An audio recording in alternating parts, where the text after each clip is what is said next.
Stories, Fables, Ghostly Tales.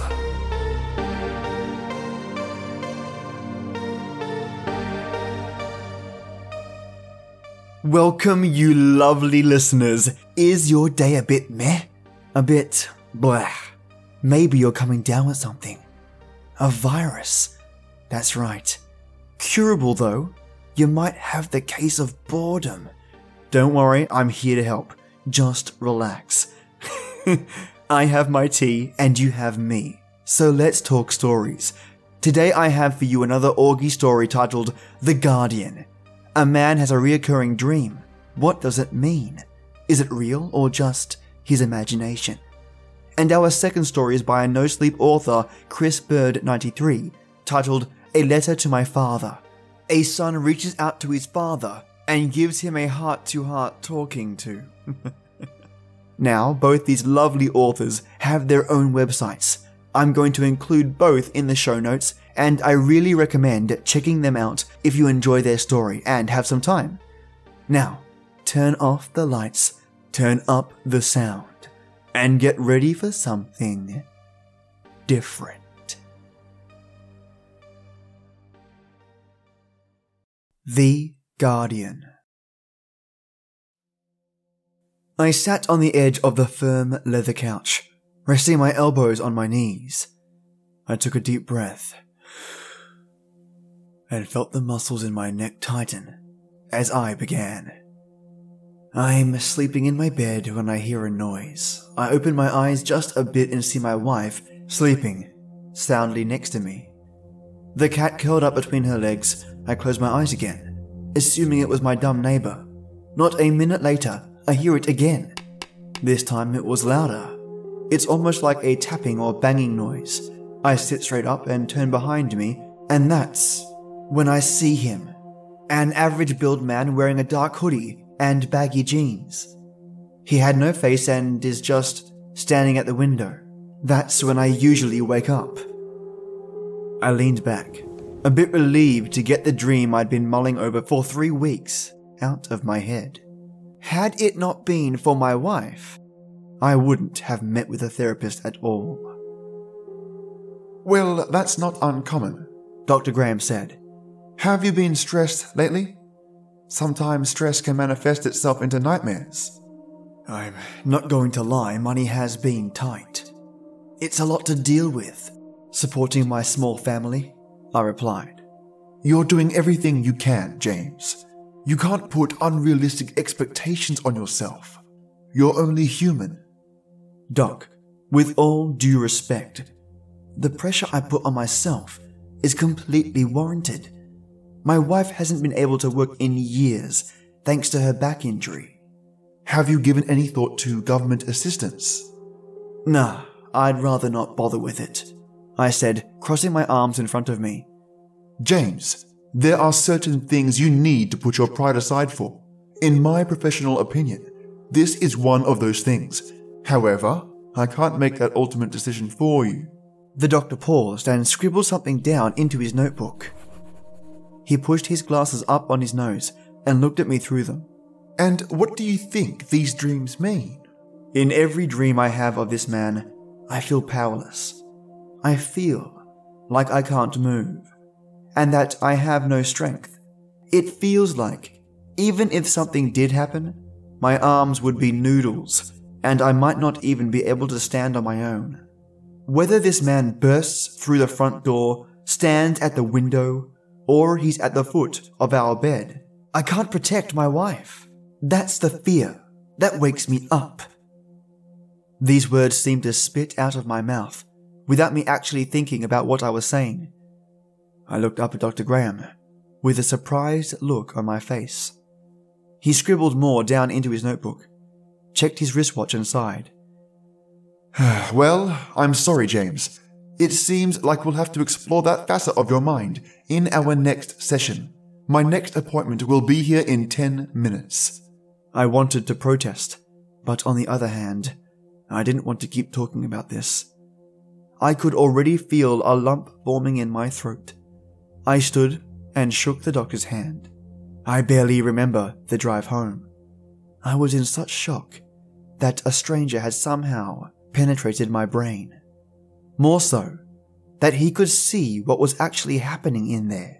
When I got home, my wife greeted me at the door. The house smelled of brownies, the treat she always baked for me when I was having a rough day. Before I could get my shoes off, her arms were around my waist, squeezing tightly. "Are you all right?" she asked. "To be honest, I don't know," I replied. She looked up at me with the expression she sometimes has that makes me feel like a lost puppy. I know she doesn't mean to be condescending when she looks at me that way, but when she does, it feels like I'm 3 inches tall. My wife is the only one who has ever truly loved me. Jumping from foster home to foster home when I was younger turned me into a calloused jackass. But she saw right through that. I don't know what I'd do without her, and it seems like even with her, I don't know what to do. Since her injury, times have been tough. We've managed to stick together through it all, and I'm so grateful for that. I only wish I knew how to repay her. Getting ready for bed typically causes my chest to tighten. Lying there in the silence and the dark leaves room for my mind to wander. I know what will eventually come, and being restless at night makes me lose sleep, which, in turn, gives me more bad dreams. Tonight, however, I feel more nervous than ever. Since my appointment this morning, I've been thinking about what the therapist said. How he was able to see me for what I was and not the hardened, angry guy all my friends know. It amazes me that I'm that transparent, that someone other than my wife can see that part of me. It made me uncomfortable. All I keep thinking about is the fact that this faceless man is somehow the manifestation of my stress, and feeling like I can't keep my family afloat. With some hesitation, I climb into bed, turn off the TV, and let the rhythmic sound of my wife turning the pages of her book lull me to sleep. Before I know it, the knocking sound reverberates through my head and my eyes open wide. I don't move, but the room feels off. It feels real. My wife is still awake, her knees curled to her chest and her eyes widened at the pages that she's holding inches from her face. "Are you okay? You were shaking the whole bed," she says, breaking her concentration to turn and look at me. "Yeah, I'm okay. Can you grab me some water?" "Sure," she says. She leans over to grab the cup on my side table, kissing me on the cheek as she does so. I rest my head on my pillow, my eyes still wide open, my entire body awake and alert. I've left some kind of puddle on my pillow. Whether it's sweat or drool, I can't tell. In the time it takes me to blink, the faceless man appears at the foot of our bed. I'm completely paralyzed. My wife walks back into the room and stops short, staring at him. The sound the glass made, shattering on the floor, diverted the faceless man's attention away from me and onto her. I tried to move, but my elbows kept buckling and my legs go numb. The faceless man cocks his head to one side and strides over to my wife. It took every ounce of energy I had to sit up. He wasn't able to make 3 steps before she grabbed a large shard of glass and forcefully stabbed it into his thigh. All I could do was watch, struggling to stay upright and keep my neck from bending. He doubled over in pain, silently screaming and writhing before her.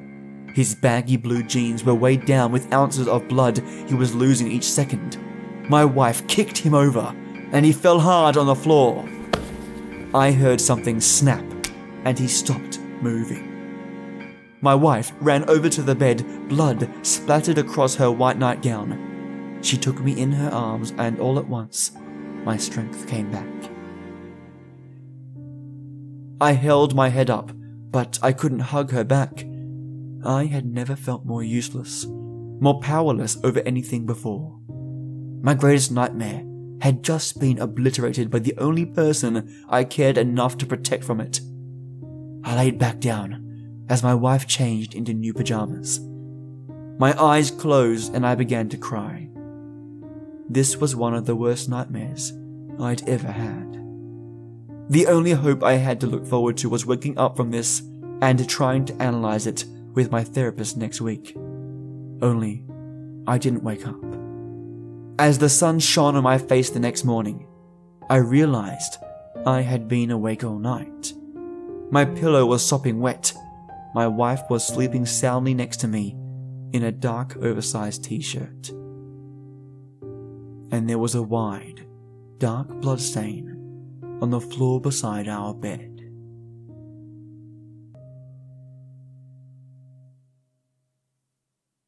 A letter to my father. Dear Dad, this has to stop. I've let it go on for as long as I can, but I'm tired. My earliest memories when I was 4 years old, I made you carry me up the stairs to my room because I was too afraid of the dark.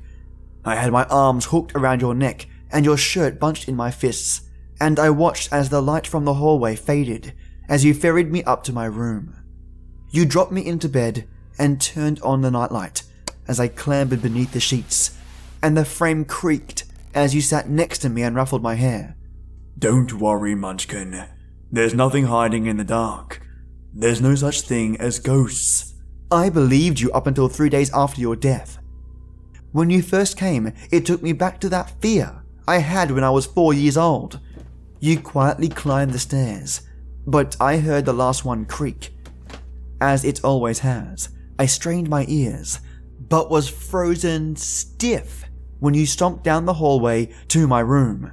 I saw your shadow cross over the gap beneath the door, and then vanish. The following night, I watched you struggle with the handle until the door edged open, and your fingers slowly curled around the wood and dug into the grain. Your decaying skull leaned out from behind the door, and you laid dead eyes upon me for the first time. You opened the door and stood, silhouetted from the hallway light, and I squinted my eyes until they adjusted. Your body was starting to rot, and yellow leathery skin was sunk into the bones. Then, the slice along your neck began to ooze. Blood streamed out, covering your shoulders and seeping into mud-caked clothes until they soaked through and began to drip onto the floor. You stood there for a firm 5 minutes, gushing blood and anchored by the door. Finally, you skulked back into the hallway light and stomped down the hall. I have never been more terrified. You would hit Mum in places where no one would see. She would tell me that you loved us all so very much. I'd find you the next day curled in the fetal position on the sofa, your head on her lap. I listened in one day. I heard as you begged your wife for forgiveness and told her you were sorry and that it would never happen again. Not long ago, I woke up with your slimy, decaying body next to me in bed. I wanted to kill you all over again. Your labored breath was hot and sticky in my ear, and your body left yellow mucus in my bed. I leapt out just as maggots wormed out of your eyes, nose, mouth, and ears. They covered the bed until your hollow body collapsed around the skeleton that, with no eyes, still watched me back away out the room, eyes wet with fright. As I got older, I got the beatings, but unlike Mum, I never got any apology. I was a man, and so I had to take it like a man. I'd anger you on purpose, just to save her any more turns as a punching bag. When she got ill, you got worse. When she died, you became something else entirely. I wanted to kill you. I couldn't wait until I was 18 and I could leave you to wallow in your miserable life. But Hattie couldn't come with me, and I could never leave her alone with you.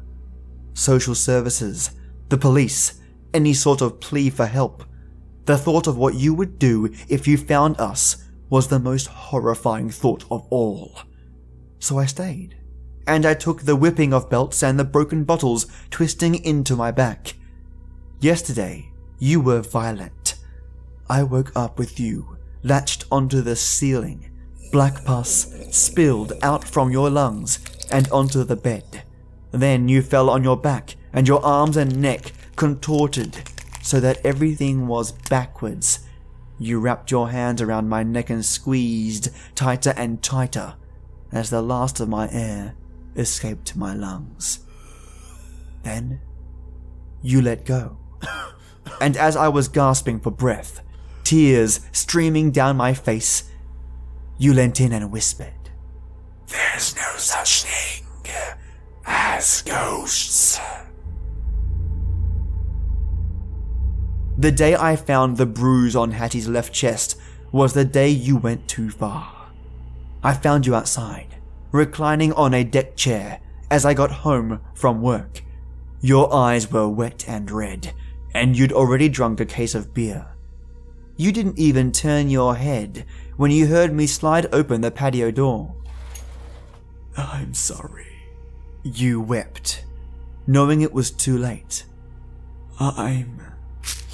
My knife slid along your throat, and the satisfaction I got from stopping you mid-sentence will never be matched. Me and Hattie are selling the house. As a favor to your children, I ask you to leave. To haunt someone else, someone as evil and as horrid as you. Go and be a monster to a monster, or I'm sending you to hell.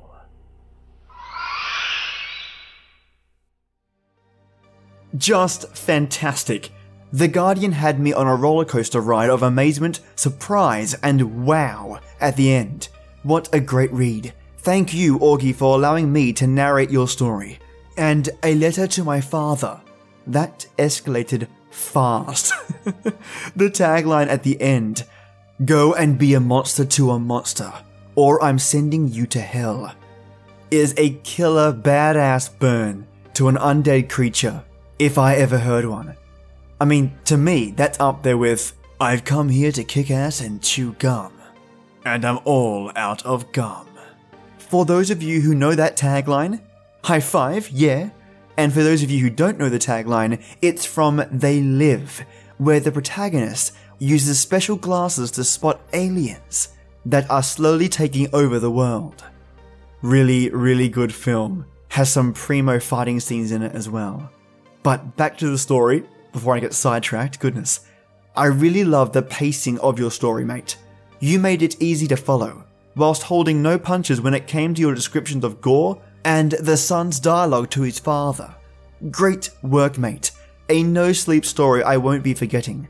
Looking forward to any more you have up your sleeve. And likewise, Augie, your writing is inspiring other writers and listeners to pick up the pen or the PC and start writing stories of their own.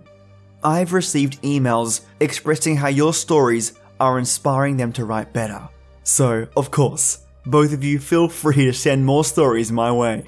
Okay, my creepylicious fiends of storytelling, I may not be present tomorrow. Oh no, as I'll be out and about, but will do my best to squeeze an old-time radio episode or a small story for Friday. If I can't make it for any reason, at least I'm letting you know why. I'll be eating, playing board games, and having a great time with pals. So if you don't hear me tomorrow, join me Monday for some more no sleeps and listener stories. And remember, if you're stashing away your own story, why? Send them to me, and I can bring them to hundreds of creatively hungry ears from around the world. Thank you all for listening, and thank you authors for your stories.